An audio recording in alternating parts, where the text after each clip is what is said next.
Tired of your USDT gathering dust in your Coinbase wallet?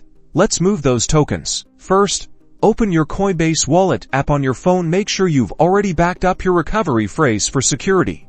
This is crucial for accessing your wallet. Find your USDT balance, tap on USDT to view your Tether holdings. You'll see a few options. Select Send to initiate the withdrawal process. Now, you'll need the recipient address. This is the address of the wallet where you want to send your USDT. You can either paste it into the to field or use the QR code scanner to scan the address directly from your other wallet. Be extremely careful.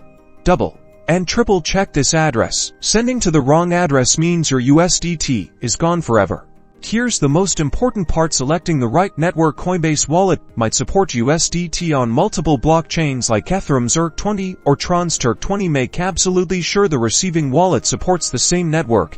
If they don't match, you will lose your USDT. Select the appropriate network from the options shown. Enter the amount of USDT you want to send. You can use the max button to send your entire balance. Review the transaction details carefully. Pay close attention to the network fees. These fees vary depending on the blockchain you've chosen. And network congestion. Higher network activity means higher fees. If everything looks correct, confirm the transaction.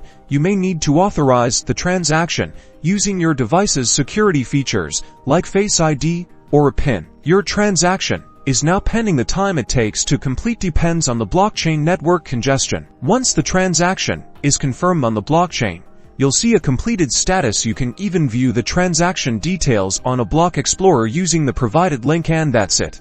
You've successfully withdrawn USDT from your Coinbase wallet.